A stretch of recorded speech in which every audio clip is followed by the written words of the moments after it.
Judul khotbah hari ini adalah Takutlah akan Tuhan. Mari kita meluangkan waktu untuk meyakini bahwa kita harus menuruti semua peraturan, ketetapan dan hukum Tuhan melalui Alkitab. Di dalam pengkhotbah pasal 12 ada tertulis, Takutlah akan Tuhan.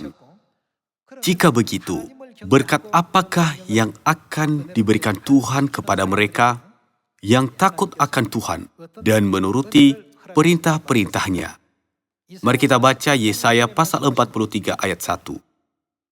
Tetapi sekarang, beginilah firman Tuhan yang menciptakan engkau, hai Yakub, yang membentuk engkau, hai Israel. Janganlah takut, sebab aku telah menebus engkau. Aku telah memanggil engkau dengan namamu. Engkau ini kepunyaanku. Karena kita kepunyaan Tuhan, Tuhan akan menolong kita dalam keadaan apapun, bahkan dalam ketidakadilan dan kesulitan. Ayat 2. Apabila engkau menyeberang melalui air, aku akan menyertai engkau, atau melalui sungai-sungai, engkau tidak akan dihanyutkan. Apabila engkau berjalan melalui api, engkau tidak akan dihanguskan, dan nyala api tidak akan membakar engkau. Sebab akulah Tuhan Allahmu yang Maha Kudus, Allah Israel, Juru Selamatmu. Aku menebus engkau dengan Mesir, dan memberikan Ethiopia dan Siba sebagai gantimu. Oleh karena engkau berharga di mataku dan mulia, dan aku ini mengasihi engkau, maka aku memberikan manusia sebagai gantimu, dan bangsa-bangsa sebagai ganti nyawamu. Janganlah takut, sebab aku ini menyertai engkau. Aku akan mendatangkan anak cucumu dari timur, dan aku akan menghimpun engkau dari barat. Tuhan sudah berkata, engkau ini kepunyaanku. Pada zaman ini, kita menjadi umat Tuhan melalui Paskah Perjanjian Baru. Tuhan sudah berkata, kamu akan menjadi umatku, dan aku akan menjadi Tuhanmu melalui Perjanjian Baru. Dan di dalam 2 Korintus pasal 6 ada tertulis, aku akan menjadi bapamu dan kamu akan menjadi anak-anakku laki-laki dan anakku perempuan. Dengan kata ini, Tuhan bersaksi bahwa kita adalah kepunyaannya. Ketika kita hidup di bawah ajaran-ajaran Tuhan, Tuhan menyertai kita dan melindungi kita. Tetapi jika kita tidak menaati ajaran-ajaran Tuhan, kita akan kehilangan perlindungan dari kuasa Tuhan. Dari saat itu, kita berada dalam keadaan paling berbahaya, bukan? Oleh karena itu, kita harus selalu mengingat dan menaati pada firman Tuhan. Hari ini mari kita pelajari alasan mengapa kita harus takut akan Tuhan. Mengapa kita harus tinggal di dalam Tuhan, dan apakah artinya kita takut akan Tuhan. Mari kita baca 1 Yohanes pasal 2 ayat 1. Anak-anakku, hal-hal ini kutuliskan kepada kamu supaya kamu jangan berbuat dosa. Namun jika seorang berbuat dosa, kita mempunyai seorang pengantara pada Bapa, yaitu Yesus Kristus yang adil.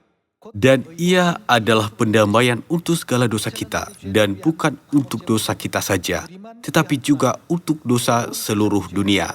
Dan inilah tandanya bahwa kita mengenal Allah, yaitu jikalau kita menuruti perintah-perintahnya. Tuhan telah membuat suatu janji dengan kita untuk Dia tinggal di dalam kita dan kita tinggal di dalamnya, supaya kita menjadi satu dengan Dia melalui perintah-perintahnya. Dan inilah tandanya bahwa kita mengenal Allah, yaitu jikalau kita menuruti perintah-perintahnya. Barang siapa berkata, aku mengenal Dia, tetapi ia tidak menuruti perintahnya, ia adalah siapa? Jika orang yang tidak tahu apa-apa tentang perintah Tuhan berkata, aku mengenal Tuhan, ia adalah seorang pendusta, dan di dalamnya tidak ada kebenaran. Ayat 5. Tetapi barang siapa menuruti firman-Nya, di dalam orang itu sungguh sudah sempurna kasih Allah. Dengan itulah kita ketahui bahwa kita ada di dalam Dia. Barang siapa mengatakan bahwa ia ada di dalam Dia, apa yang harus ia lakukan? Ia wajib hidup sama seperti Kristus telah hidup. Semua perintah Tuhan di dalam Perjanjian Baru sangat penting bagi kita. Alkitab berkata bahwa jika seseorang berkata dia takut akan Tuhan, tetapi tidak tahu dan tidak melakukan perintah-perintah Tuhan yang harus dilakukan untuk takut akan Tuhan, orang itu sebenarnya tidak mengenal Tuhan. Kita percaya kepada Tuhan untuk pengampunan dosa dan kesalahan yang telah kita perbuat di sorga, dan untuk kita kembali ke kerajaan sorga, bukan? Tuhan sudah datang ke bumi tempat yang sangat hina, hanya untuk menyelamatkan kita. Mari kita ingat kasih agung Tuhan ini. Kita harus menghormati Tuhan dan takut akan Tuhan.